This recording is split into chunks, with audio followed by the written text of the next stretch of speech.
রঘুনাথগঞ্জের রাধানগরে ব্যবসায়ীর বাড়িতে দুঃসাহসিক চুরি, চাঞ্চল্য এলাকায়। বাড়িতে কেউ না থাকার সুযোগে দরজা ভেঙে বাড়িতে ঢুকে এক ব্যবসায়ীর ফিরোজ শেখের বাড়ি থেকে কয়েক লক্ষ টাকা চুরি করে পালালো দুষ্কৃতী। রাত্রের ঘটনার জেরে ব্যাপক চাঞ্চল্য ছড়ায় এলাকায়। মঙ্গলবার ঘটনাটি ঘটেছে মুর্শিদাবাদের রঘুনাথগঞ্জ থানা এলাকার জঙ্গিপুর পৌরসভার ৮ নম্বর ওয়ার্ডের রাধানগর এলাকায়। বাড়িতে কেউ না থাকার সুবাদে ব্যবসায়ীর বাড়িতে চুরি করে দুষ্কৃতীরা। বাড়িতে কেউ না থাকার সেই সুযোগে বাড়ির দরজা ভেঙে বাড়িতে প্রবেশ করে ঘরের জিনিসপত্র লণ্ডভণ্ড করার পাশাপাশি নগদ টাকা, প্রায় 9 ভরি সোনা এবং 2টি LED টিভি নিয়ে চম্পট দেয় বলে অভিযোগ। ঘটনাকে ঘিরে আতঙ্ক ছড়িয়েছে এলাকাবাসীদের মধ্যে। বিষয়টি রঘুনাথগঞ্জ থানা ও জঙ্গিপুর ফাঁড়ির পুলিশকে জানানো হয়েছে। ঘটনার তদন্ত শুরু করেছে পুলিশ। তবে প্রশ্ন উঠেছে, গ্রামের মধ্যে আশেপাশে এত বাড়ি থাকার পরে কিভাবে একের পর এক একই কায়দায় এই ধরনের ঘটনা ঘটল। গত রাত্রে বাড়িতে কেউ ছিল না, তার আগে রাত্রে ছিল আমার দুলা ভাই আর বড় দিদি ঘুমিয়েছিল।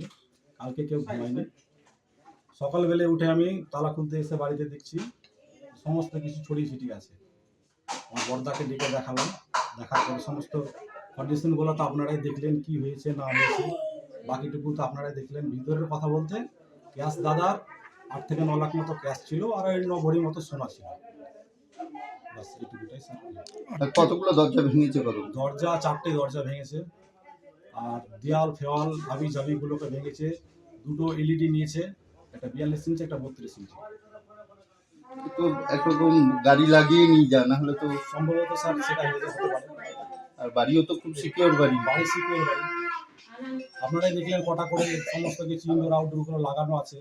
গেটকে কিভাবে ভেঙেছে সমস্ত কিছু আপনারাই দেখলেন। ক্যামেরা খুলে যা ছিল সব নিয়ে চলে গেছে। যা ছিল সব নিয়ে চলে গেছে। এবং এই আলমারি ওই ঘরের আলমারি এই ঘরে নিয়ে এসে রাখা হয়েছে, নিয়ে যেতে পারেনি এটাকে। বাকি যা পেয়েছে ওরা সমস্ত কিছু নিয়েছে। তো কোনো রকম কি কিছু বুঝতে পারছেন যে কোন সময় হয়েছে বা কিছু? এটা কোনো আমরা কি বুঝতে পারছি না। সকালে আমি ঘরের লাইট অফ করার জন্য ঢুকছি, 7টার সময় নাগাদ দেখছি এই সব সমস্যা। পরশুদিন আমরা ছিলাম, আমার বর ছিল বাড়িতে, সেদিন কিচ্ছু বুঝতে পারা যায়নি। আমরা সকালে তালা মেরে বাড়িতে চাবি দিয়ে চলে গেছি, এই পর্যন্ত ছিল। কিন্তু আমরা বুঝতেও পারিনি যেটা এরকম ঘটে যাবে। আজ সন্দেহ আমরা এখানকারই আছে চোর, এখানকারই চোর আছে। যেহেতু যেভাবে প্ল্যান করে চুরি হয়েছে, সমস্ত বোঝা যাচ্ছে যে এখানকারই লোক আছে। এখন পর্যন্ত চুরি হয়েছে টাকা, গয়না, LED অনেক ছিল। এখন পর্যন্ত আমি ঢুকিনি, দেখতেও পাইনি। Bureau report, PB news.